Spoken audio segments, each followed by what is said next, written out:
Muy buenas a todos.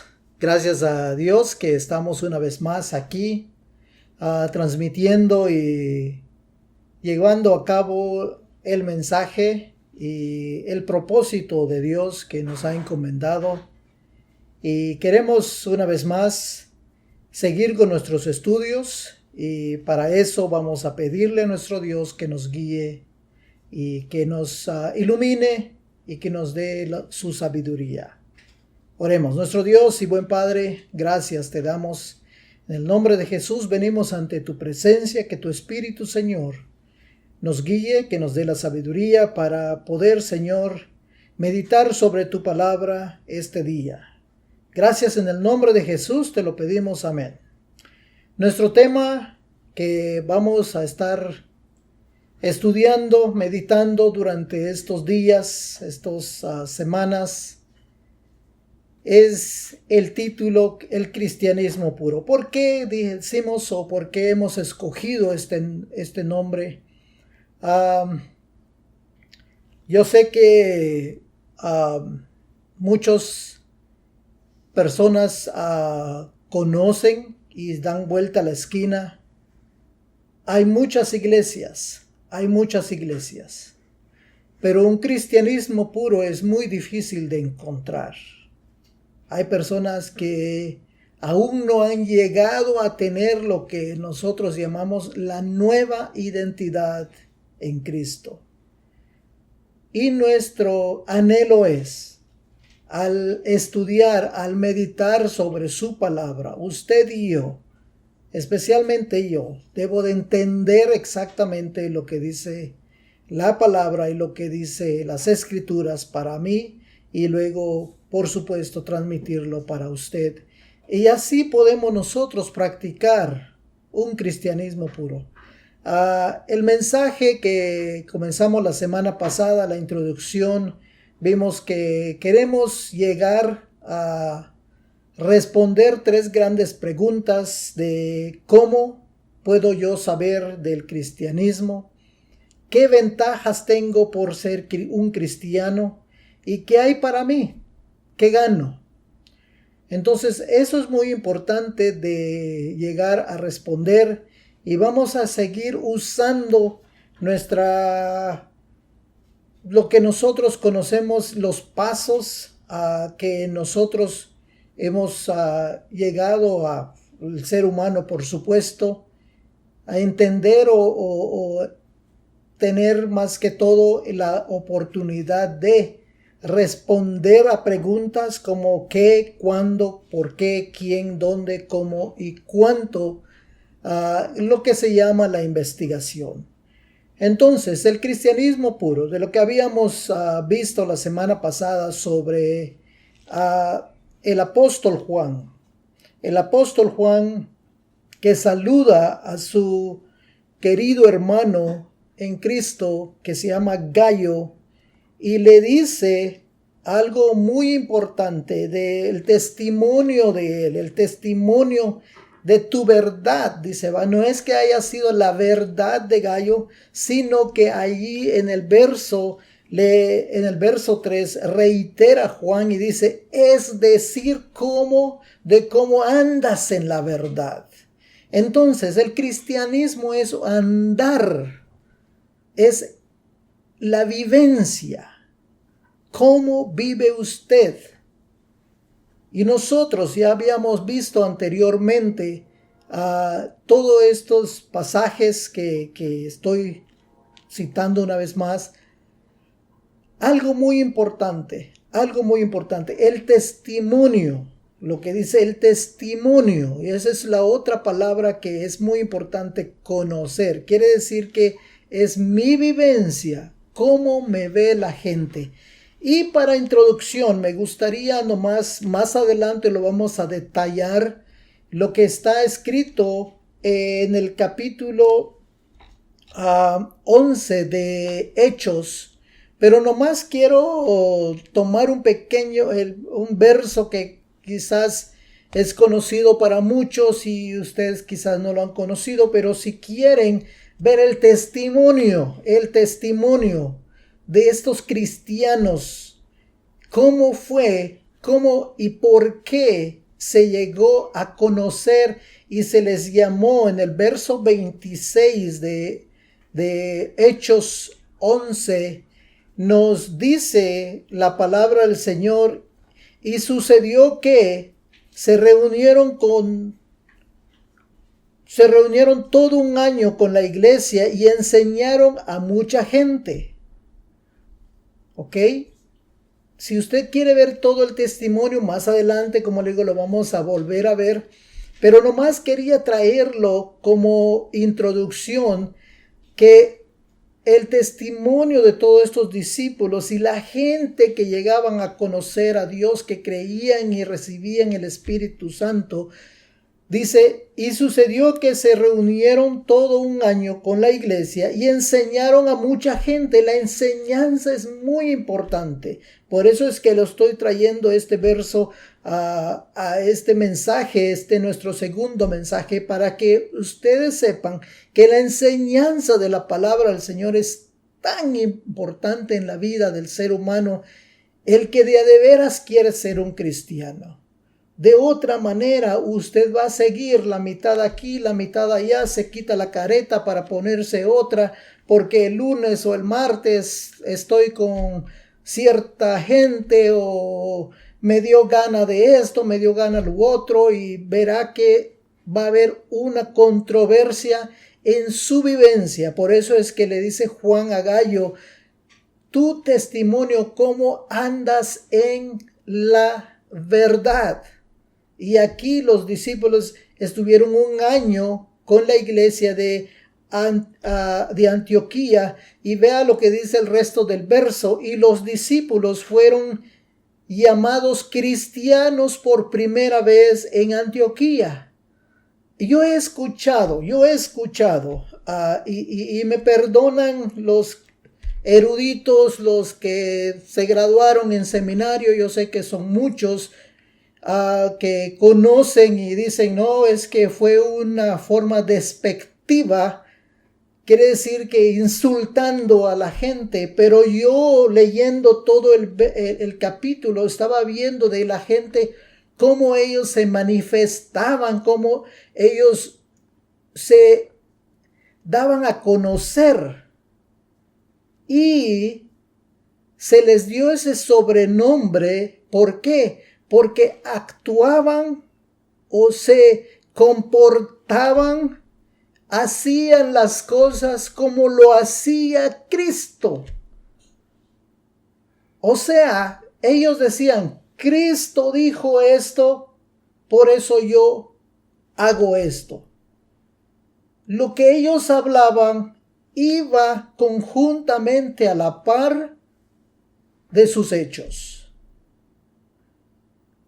Si ellos decían, yo me quito la camisa por alguien, ellos literalmente se quitaban la camisa. Jesús les dijo eso. Si alguien te pide que le des tu capa, dale también el abrigo.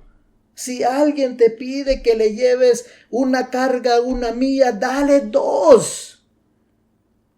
Una enseñanza que ellos daban, lo practicaban. No era nada más guau, guau, guau, guau, guau, guau, guau. Eso les dio ese nombre. ¿Por qué? Porque eran seguidores o se parecían tanto a Cristo. Razón inmensa y hermosísima a que alguien lo llame a usted o a mí cristiano. Recuerde algo muy importante. Sus hechos, mis hechos, la gente tiene que decir que soy cristiano. Y no ponerme un gran papel aquí diciendo Carlos Mejía es cristiano. No, porque puede ser que mis hechos, mi comportamiento diga lo contrario. Con esto en mente, entonces vamos a retomar donde terminamos la semana pasada. el reconocer quién soy antes de llegar a Cristo. Así usted puede decirle a otros, puede llevar ese mismo evangelio que lo cambió a usted. Recordemos lo que pasó en Hechos. Si usted ya lo leyó, usted lo lee, es muy hermoso. Entonces, ¿qué es lo que pasa aquí? En Romanos vimos la semana pasada 3:23 que pues no hay distinción, dice, porque todos pecaron y no alcanzan la gloria de Dios. Entonces, eso es muy importante. Reconocer que nosotros somos pecadores y necesitamos una vez más. Entonces, también la semana pasada vimos que Dios fue el que nos creó. Y Dios dijo, creamos al hombre, hagamos al hombre, formemos al hombre. Vimos esos versos. Dios es quien inició nuestra creación. Ahora nosotros debemos de saber que el evangelio nos viene a dar una vez más la identidad que nosotros necesitamos. Todo este pecado, alguien tenía que pagar el precio. Alguien tenía que pagar el precio. Y la obra redentora de Dios fue por medio de su Hijo Jesucristo. Y en Isaías, vamos a ver estos 8 versos.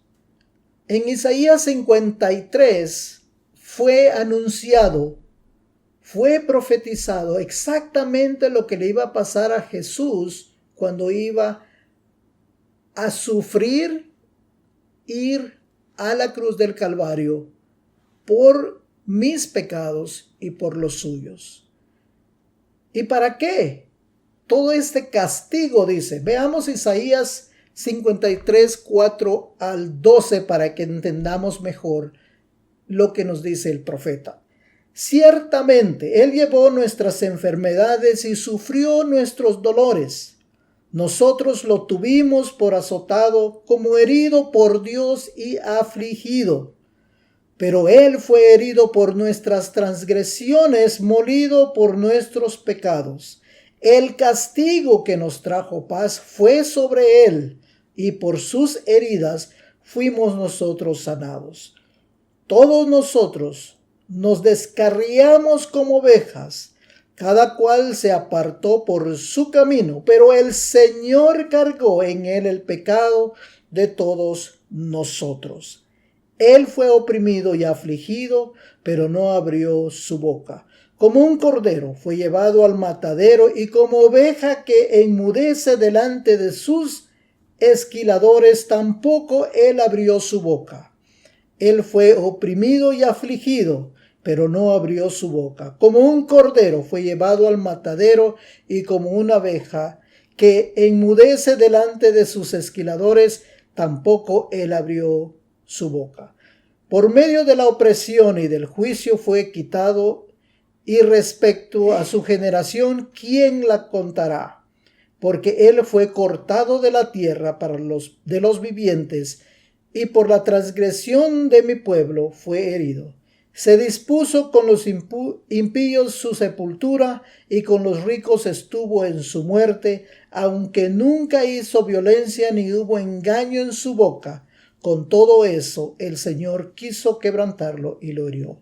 Cuando se haya puesto su vida como sacrificio por la culpa, verá descendencia, vivirá por días sin fin, y la voluntad del Señor será en su mano prosperada. A causa de la angustia de su alma verá la luz y quedará satisfecho. Por su conocimiento mi siervo justo justificará a muchos y cargará con los pecados de ellos.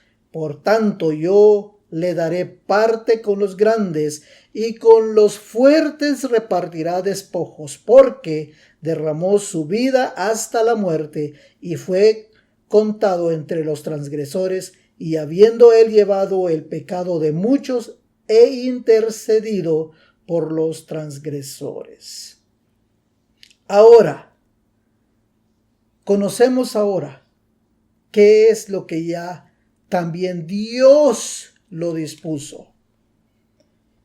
Dios es quien inició, acuérdense de eso, Dios fue el quien inició, Dios fue el que dijo, hagamos al hombre a nuestra semejanza, que se parezca a nosotros. Pero el hombre fue hecho con muchas limitaciones. Pero en esas limitaciones también tuvo una libertad. Una libertad. Esa es lo que se llama libre albedrío. Definitivamente, el ser humano tiene la potestad de decir sí o decir no. El ser humano es el único que tiene esa potestad. Créeme. Y eso se llama libre albedrío. Entonces, cuando al hombre le dieron esa libertad, Dios le dio la oportunidad de que lo sirviera a él sin ninguna restricción, sin tener que ser obligado a. El ser humano fue probado y el ser humano no pasó la prueba. Adán. En los versos anteriores de Romanos vimos que por un hombre entró el pecado. Entonces, para poder nosotros una vez más llegar a Dios y tener comunión, el primer paso es que Dios una vez más tuviese la iniciativa de decir, ¿cómo voy a salvar a mi creación, que es el hombre? Y él dijo, tu hijo, tú vas a ir a hacer el sacrificio. Por nuestras transgresiones, él sufrió todo. Y nos volvió a unir una vez más hacia Dios. Muy importante que usted y yo, ahora, los que hemos ofendido a Dios, una de las partes es, ¿qué es el Evangelio? Ahora es aceptar y creer su invitación. El sacrificio ya fue hecho. El sacrificio fue completo. En pasadas, quizás en abril, si ustedes quieren volver a ver el sacrificio que hizo Dios por nosotros. Allí expliqué, pero lo voy a explicar más adelante una vez más. El sacrificio que hizo Dios. Y vamos a leer un verso más en Romanos 5, 15, 17. Pero el don no es como la ofensa. Porque si la ofensa de aquel uno murieron muchos, cuánto más abundaron para muchos la gracia de Dios y la dádiva por la gracia de un solo hombre, Jesucristo.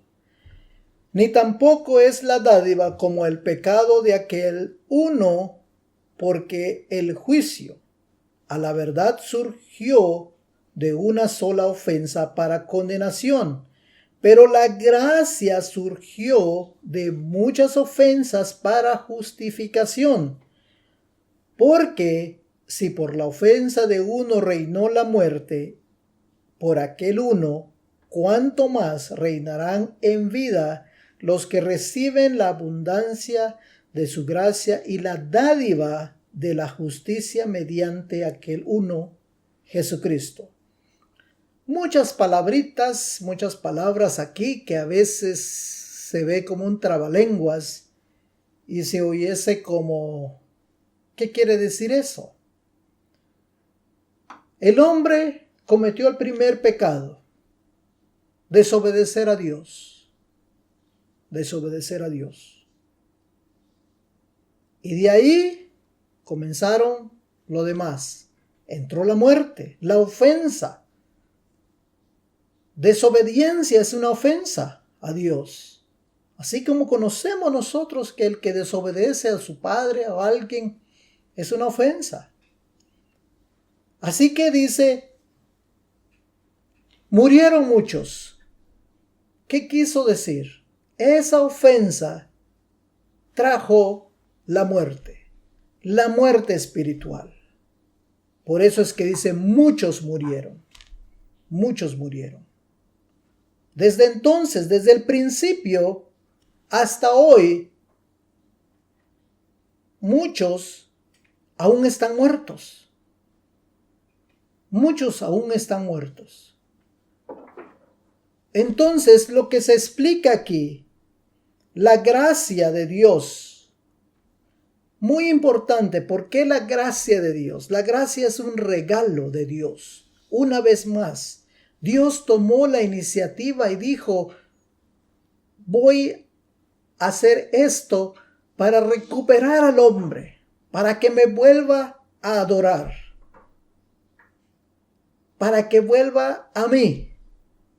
Una vez más, la gracia de un solo hombre, que es Jesucristo, quien vino a hacer ese trabajo.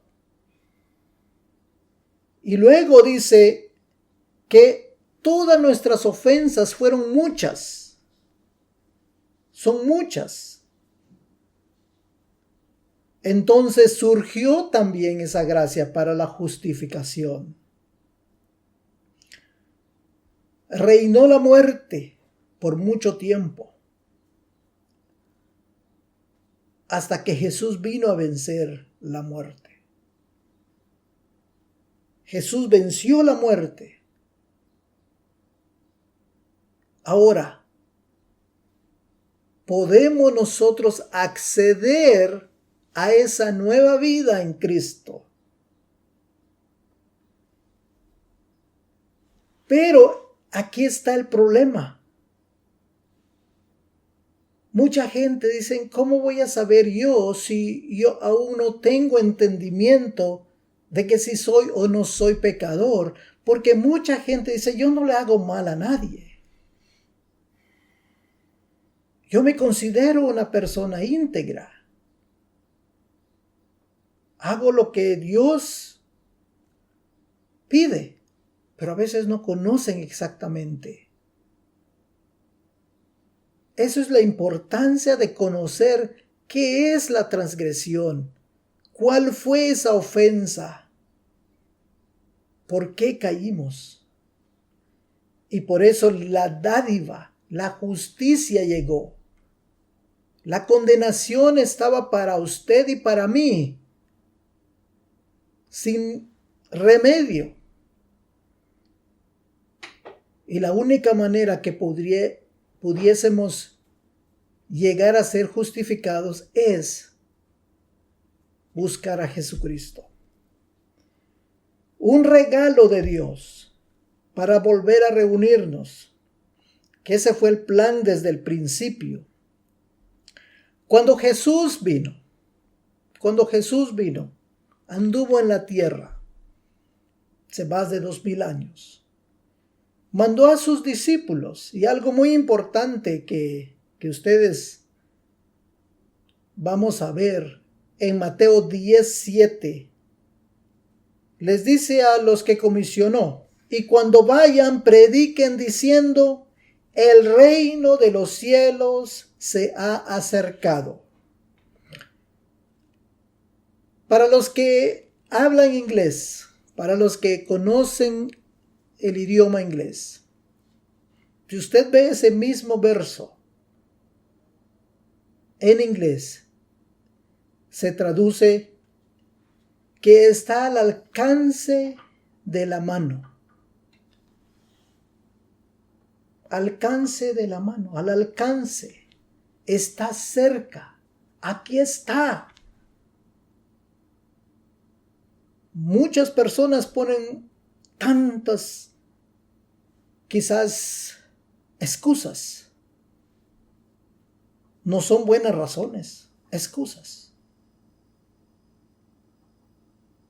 ¿Qué tan pecador es uno? No hay problema. Todo el pecado del mundo ya ha sido perdonado. Pero nosotros debemos de acercarnos porque nos lo están poniendo al alcance de nuestra mano. Y aquí dice, el reino de los cielos se ha acercado. Si estaba lejos antes, ahora está cerca. Quiere decir que está al alcance suyo y alcance mío. No hay tanto que pensar. Lo único que tiene que hacer es decidir, porque no le va a costar ni un centavo. Pero usted tiene que empezar a cambiar. Y eso es lo más importante que quiere Dios. Empezar a caminar en un cristianismo puro. Romanos 5:8 nos dice, pero Dios demuestra su amor para con nosotros, en que siendo aún pecadores, Cristo murió por nosotros. Él sabía de antemano que era pecador. Pero ni aún así, Él dijo, estoy aquí para salvarte. Entonces, la invitación es que usted crea en Él y lo reciba. Y eso los dice Juan 1:12. Pero a todos los que lo recibieron, a los que creen en su nombre, les dio derecho a ser hechos hijos de Dios. Entonces, usted y yo tenemos una sola cosa que hacer. Conocer exactamente el mensaje por qué vino Jesucristo.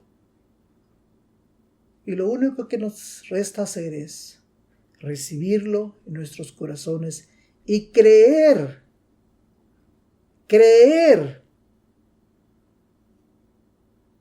en este mensaje de Dios, no el mío, de Dios. Creer en su palabra, creer en Jesucristo, que ya perdonó nuestros pecados, que ya nos dio vida. Así que vamos a parar por ahora aquí. Tiempo se nos ha terminado. Así que los invito para el siguiente mensaje. Seguiremos sobre el cristianismo puro. Vamos a orar para que el Señor los bendiga. Nuestro Dios y buen Padre, rogamos grandemente que bendigas a cada uno de nuestros oyentes, nuestros hermanos, y las personas que vayan a recibir este mensaje. Bendícelos grandemente, ayúdalos a reconocer, Señor, que nosotros necesitamos de ti y queremos andar en tu verdad. Padre, enséñanos si te hemos fallado. Padre, necesitamos nosotros hacer una evaluación profunda de nuestros corazones, de nuestras mentes. Si en algo, Señor, hemos fallado, para no volver a pecar contra ti, pero Padre, tomar esa nueva identidad que tú nos has dado, esa identidad que se llama seguidores tuyos, Señor, o cristianos. Gracias, en el nombre de Jesús te lo pedimos, amén. Bendiciones, hasta la próxima, siguen compartiendo y Dios los bendiga.